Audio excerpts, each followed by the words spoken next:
Outside the Box Reviews, we were taking a look at the NECA Predators Wave 17 Elder Predator from Alien vs. Predator. This is a figure I've been looking forward to for a while. This is kind of the last real big movie piece we need from AVP that NECA hasn't done, or at least from the Predator side. Everything else is kind of just lesser Predators from flashbacks and showing up at the end or whatever. But even though the Elder really doesn't have much screen time, you always felt like he was an important character showing up there at the very end. And especially since McFarlane put out a very lackluster version of this character years ago, it makes it all the more desirable to have a nice update for him. So let's go ahead and take a closer look. The Elder comes with just one true accessory, which is his combi spear. It's very interestingly designed. It's the basic normal AVP style spear here in the center, but then he has these longer blades that are similar to the wrist blades coming out of the side. NECA did add some nice decoration here on the handle. You can see these leather wraps with kind of pieces hanging off and a little skull, and then we got a similar detail bit here at the bottom except without a skull on it. But everything else is pretty much standard from what we've already gotten in this line, even if it is just kind of glued together from what we've already seen.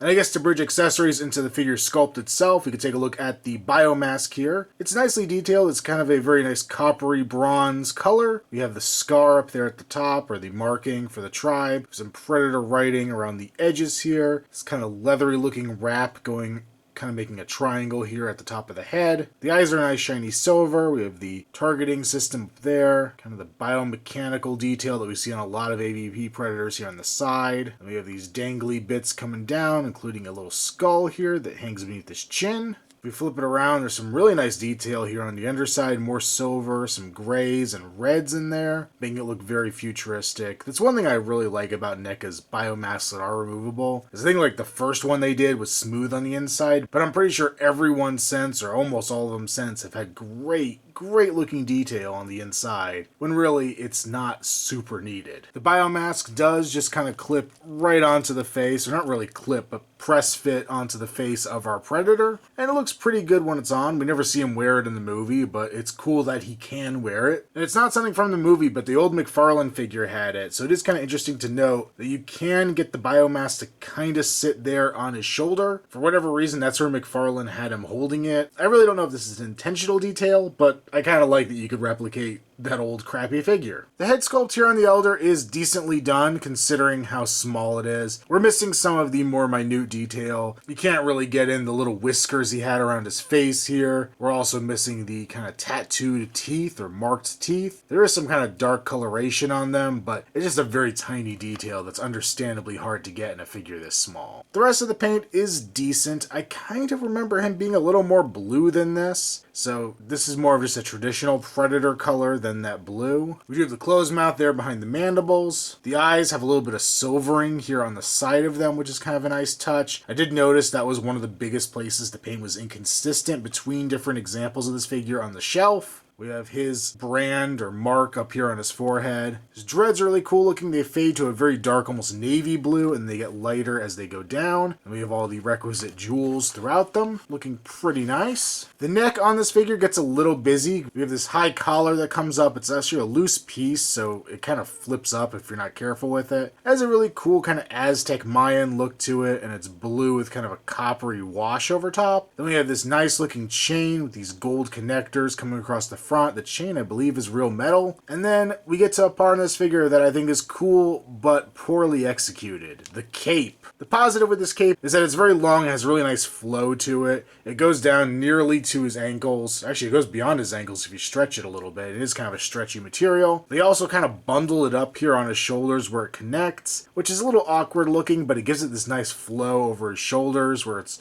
all wrinkled up in just the right places to look really cool and heroic and impactful. But this needs weathering. This is so bright red, so clean. I almost feel like they took it right off one of their Superman figures they're producing or have produced, even though I know that's not the style of cape. But it's just way too clean for what I feel this character needs. Not a hard fix, really probably just dirty your hand with some dark paint and you can kind of just rough it up and get a little bit of weathering on there. Just give it a little more character than this and you'd be in good shape. And don't blame me if you ruin your figure by doing that, but that's what I'm probably going to do to mine. The rest of the body is very standard on this figure. Pretty much the stock AVP body. We have the full chest armor piece here. which does have that nice pitted look. Very nice silver and grays going on here. I like this actually kind of darker in the center and then lighter on the edges. We have a really cool bandolier here full of skulls. I believe this is unique. There's some really unique looking skulls on here, including a human skull here at the front, which is cool. A little bit of spine back there as well. With these standard AVP shoulder pads, looking very nice. The netting is well detailed over these very standard flesh color. The gauntlet on this Predator, once again standard. It comes with the short wrist blades, which makes sense since they're never really extended for the character in the film. We get a gripping hand here on his right, and over here on his left we have the open hand, which is kind of nice because in the movie he's posed holding his mask like I tried to recreate in the beginning of the review, so that seems fitting. The wrist computer, while it's still the same, I still love this computer. I think it's really nice we finally have a functioning one. No writing or anything inside, but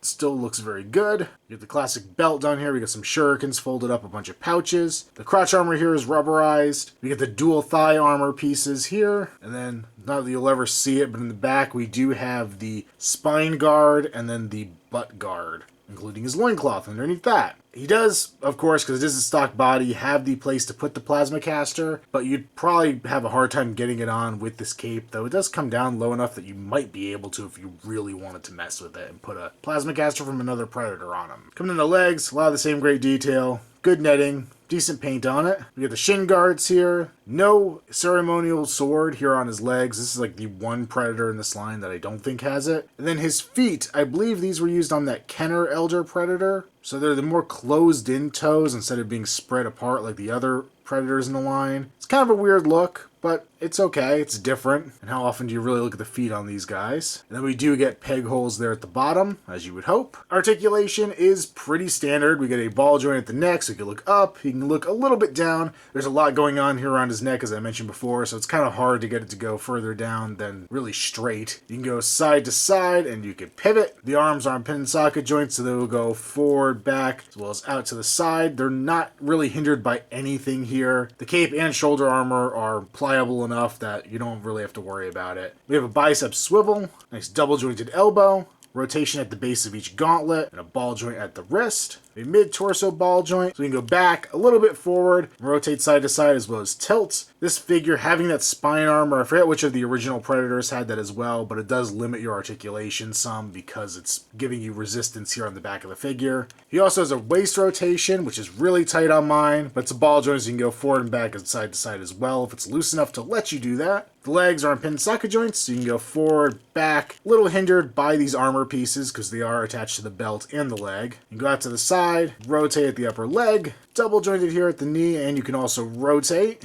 and a ball joint there at the ankle. And here's our new Elder next to the derpy looking McFarlane Predator. And yeah, everything on here I think is a step up. The colors on this new one are much more vibrant, which is debatable if that's really better, but at least it's consistent with the rest of the AVP line that NECA has given us. The sculpting on the head especially is significantly better. The articulation, of course, blows McFarlane out of the water. The accuracy blows McFarlane out of the water because the Elder Predator definitely did not have the kind of crazy weaponry going on in the film. The only thing I see on the McFarlane Predator that I like more than the NECA one is the color on that cape. That is a damn fine looking weathered cape. And if I can get the color on the NECA one matching that or coming close to that, I'd probably keep it a little lighter just for the overall tone of the NECA Predator, but I think it would be pretty damn good looking. And overall, I really like this figure. As I mentioned at the start of the review, this was kind of that last piece from AVP that I felt was needed. So I could see this being an important piece for both the hardcore, gotta have them all collector, as well as the more casual collectors. He gives us something we don't get that often with Predator figures, which is something visually unique. Which is weird because I mentioned quite a bit how this is all the same body we've had a million times before, but the head sculpt, the cape, the biomask, all kind of add up to make it something that looks and feels different than a lot of the other figures on your shelf. So this guy's gonna get a very strong recommend. I will go ahead and spoil my next two reviews and say this guy I think is the very best of the entire wave. And if you could just get one figure from it, this is it. Make sure to follow me on Instagram, username Outside the Box Reviews. Also check me out on Facebook, link below. Like this video and subscribe if you haven't already, so you're kept informed when I finally do remember to put a video up. And until next time, this has been Outside the Box Reviews, and Predator Week continues next.